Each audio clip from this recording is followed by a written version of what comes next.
The Google Pixel 10 Pro XL is named in part after its size, but to get to grips with how good a phone it is, it would be wrong to focus on physical qualities alone. It is easy to point to things like the phone's incredibly bright display or its versatile cameras as major selling points. But this is a phone where the true value lies beyond the specs list. There are, in typical Google fashion, lots of AI features to play around with, features with a wide range of applications and utility. It's just a pity that Google seems to have learned some bad habits from Apple in not having all its features ready for launch day. Plus, Google flagship phones' inherent weakness in terms of power remains, even if battery life has improved. As the final big Android phone launch expect this year, I have been testing the Pixel 10 Pro XL against its main competition and also the latest iPhone just in case you are considering switching to or from an Apple phone. It's resulted in some of the most interesting phone comparisons of 2025 and I am thrilled to be able to take you through them. Pre-orders are up for the Pixel 10 Pro XL and its siblings until retail launch day August 28. If and when you decide to buy the Pixel 10 Pro XL, it will cost $1,199. That's technically more expensive than the Pixel 9 Pro XL from last year, but what's actually happened is that Pixel dropped the 128GB model. It's a shame that you can't get a cheaper extra large Pixel now, but it's not strictly a price hike. If storage matters to you, you can spec 512GB or 1TB for $1,319 and $1,549 respectively. But increasing the storage locks off certain color options. Only Obsidian Black offers all three options, while Jade Green is only available in the basic 256GB. There are no big changes from last year in terms of overall shape or materials. Google is still using matte textured toughened glass on the back, Gorilla Glass Victus 2 on the front and shiny aluminum sides holding them together. There is still a reliable IP68 dust and water resistance rating too. There are alterations to be found if you look closer.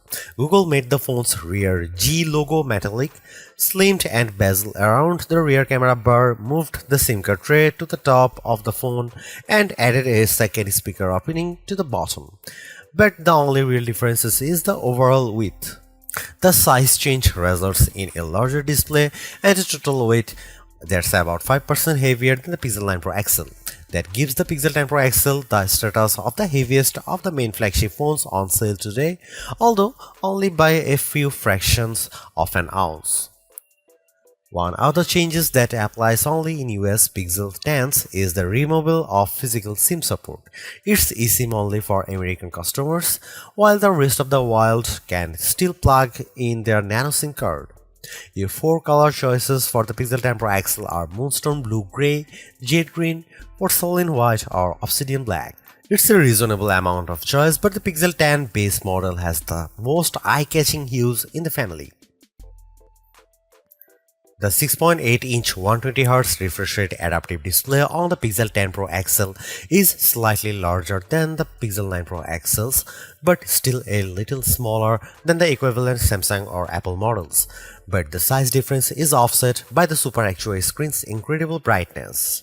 Google Pixel 10 Pro XL can reach 2555 peak brightness, while Samsung Galaxy S25 Ultra can reach 1860. And iPhone 16 Pro Max can reach 1553. The results above show just how intense the screen brightness on the Pixel 10 Pro XL can be, even compared to last year's Pixel 9 Pro XL. The Galaxy S25 Ultra does have the advantage of an anti-glare layer in its display, which helps deal with strong single sources of light, but in generally bright environments, and you have an easier time looking at the Pixel's screen.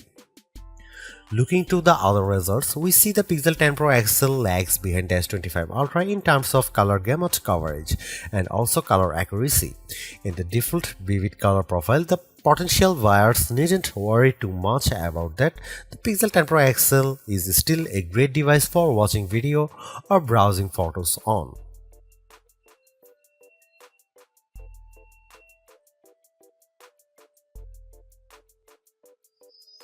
You might be surprised to hear that the Pixel 10 Pro XL's camera are identical to the Pixel 9 Pro XL's, at least on paper.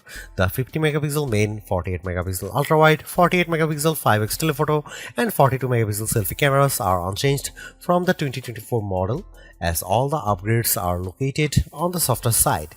Here we can see some camera samples of the Google Pixel 10 Pro XL. Let's kick off the comparisons with main camera shot of a cottage.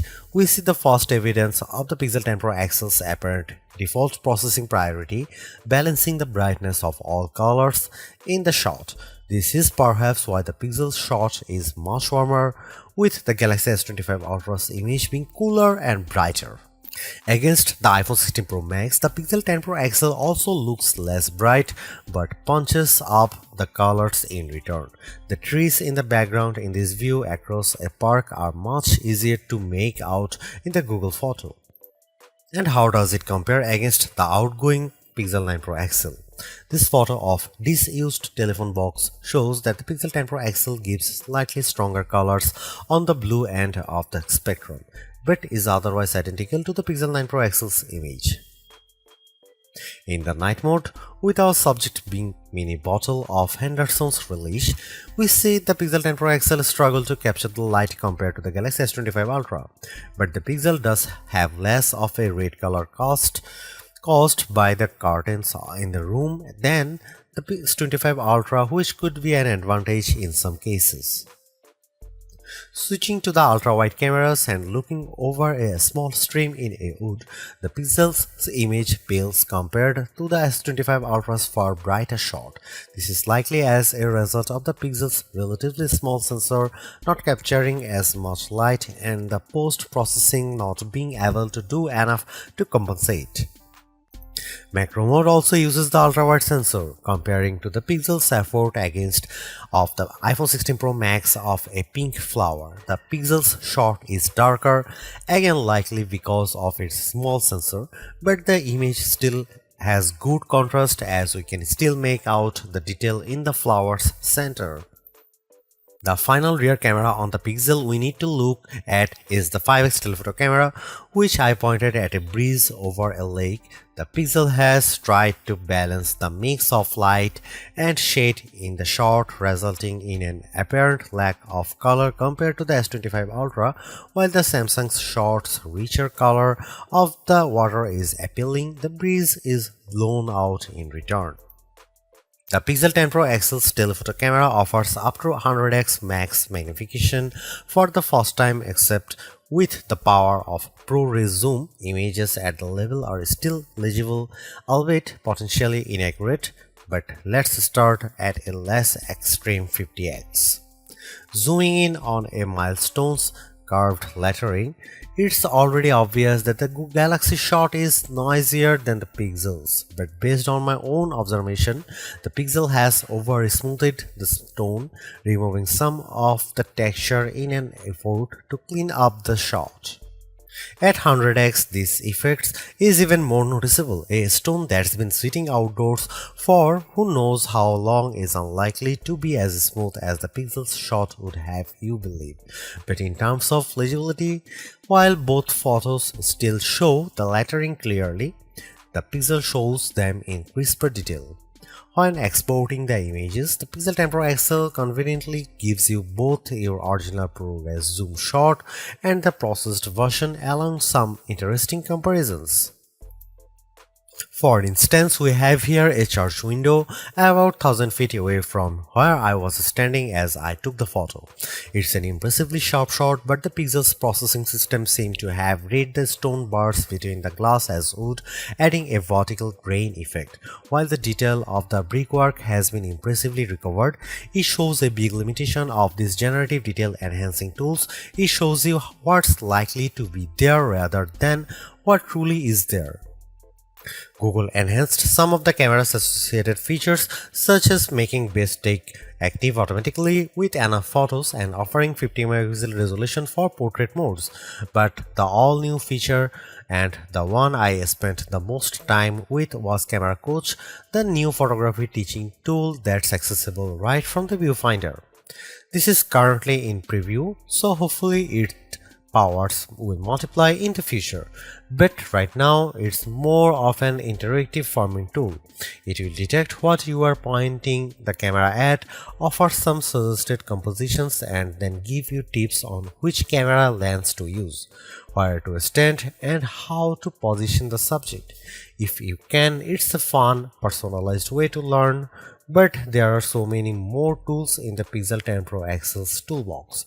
I hope more options or perhaps an advanced mode appear in future to help guide users to try even more, like switching between vertical and horizontal shots, setting a manual focus, or adjusting exposure.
Google's updated the chip in its Pixel 10 Pro models with a Tensor G5 and paired Pro models including the 10 Pro XL with 16GB RAM. Considering that previous Tensor-powered Pixels have lagged behind in performance, we were curious to see how this update changes things. As the results demonstrate, the Pixel 10 Pro XL is noticeably improved over the Pixel 9 Pro XL, but is still underpowered when looking at the Snapdragon and A series chips that power the Galaxy S25 Ultra and iPhone 16 Pro Max. The Adobe Premiere Rush video test shows this specially. In my general gaming test of playing the graphically intense RPG XR Stress in order to get a consistent 60 FPS frame rate, I had to turn off anti-aliasing, reduce the resolution from ultra to high and environment quality down to average, and even the game would still experience hiccups. And reflections with Snapdragon 8 Elite can easily handle this game at maximum settings. Now that the 128GB Pixel Pro XL model has been discontinued, the Pixel 10 Pro XL starts with 256GB storage with the option to up that to 512GB or 1TB storage. This should be speedy storage to load and unload thanks to Google using the UFS 4.0 memory standard with 512GB or 1TB of storage on a US model. You also get zoned UFS, a feature that supposedly organizes data within your device's storage to improve its efficiency, speed, and the device's lifespan. We are not sure why this is limited to only a 2 out of 3 storage options and only to American customers, but it sounds like a bonus worth having. The 5200 mAh battery in the Pixel 10 Pro XL is the largest Google's ever put in a phone. And fortunately, between the extra capacity and the improved Tensor G5 chip, this results in good battery life gains. The Pixel 10 Pro XL lasted 14 hours and 20 minutes in adaptive display mode in our beta test, which involves constant web browsing over a cell connection. This is almost an hour and a half longer than the Pixel 9 Pro XL achieved, but Google still has catching up to do if it wants to match 17 hours plus that the Galaxy S25 Ultra and iPhone 16 Pro Max clocked. Using the Pixel 10 Pro XL's 45-watt wired charging, we are able to fill the phone from empty to 33% and 63% full after 15 minutes and half an hour charging times respectively. The Galaxy S25 Ultra manages to reach 37% and 71% in the same time frame, although its smaller battery capacity no doubt helps there. We must also highlight the 25-watt wireless charging that the Pixel 10 Pro XL now supports using the new Key 2.2 compatible Pixel Snap accessories. You can also this with MagSafe chargers designed for iPhones too, opening up a huge world of possible add-ons of your Pixel. Google is the first Android smartphone maker to adopt Key 2 fully, and hopefully this heralds wider adoption among Android brands down the line. But focusing on the Pixel for now, it means that if you do happen to switch from an iPhone, you can keep using your chargers and some other accessories, saving you spending more on a new set of peripherals. Here is where the Pixel 10 Pro XL's main upgrades lie. As the first big phone maker to embrace Gen AI features back in 2023, it's no surprise that this remains the Pixel 10 series focus. The feature I was most looking forward to trying out was Magic Q, which takes the password or 2FA code autofill you have seen on phones before to another level by surfacing info in your messages or in calls as the phone thinks you need it. But the magic in the name seems to apply to a disappearing act, as I didn't see the feature pop up once in my whole week of testing despite switching everything on in settings. I was aware that Daily Hub, the summary feature similar to Samsung's Now Brief, isn't yet available here in the UK, but none of the suggestions that Google showed off on stage have popped up to help. Other additions to the Pixel 10 Pro XL software feature arsenal include a Pixel Journal app, a nice way to record your daily thoughts alongside photos, locations, and other info from your day.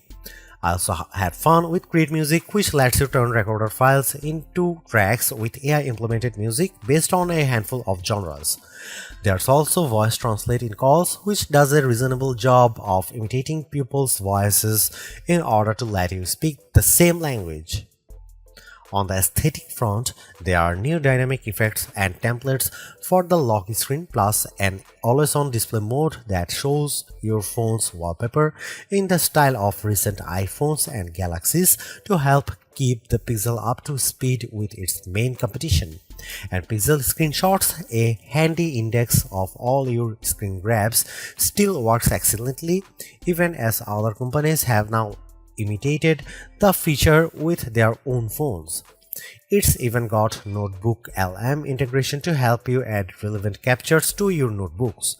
More important than any currently available feature on the Pixel 10 series is the continued commitment by Google to provide the phone with 7 years of full updates. That's the most that any other major phone maker offers, and while we have yet to see a phone reach the end of 7-year update schedule like this yet, hopefully we can trust Google to keep its word and offer Pixel 10 owners an update to Android 23 in 2032.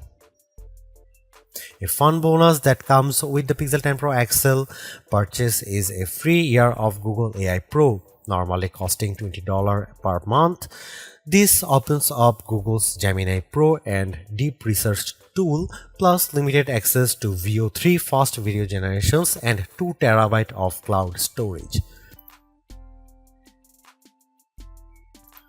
Google's made a few but effective upgrades to the Pixel 10 Pro XL. It's a masterclass in efficiency. changing and improving just enough to stay amongst the top of the pack in the most areas. The display's brightness is unmatched, and the camera's ultrawide perhaps aside offer a balanced, natural look that I can see a lot of people liking.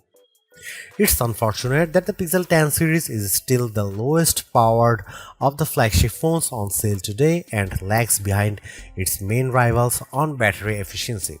Hopefully, access to Google's latest AI tools makes up for that for anyone who decides to take the plunge, although perhaps give it a couple of months if this is your primary reason. Hopefully, by then the seemingly incomplete Magic Q and the preview version of the camera coach will have been made whole.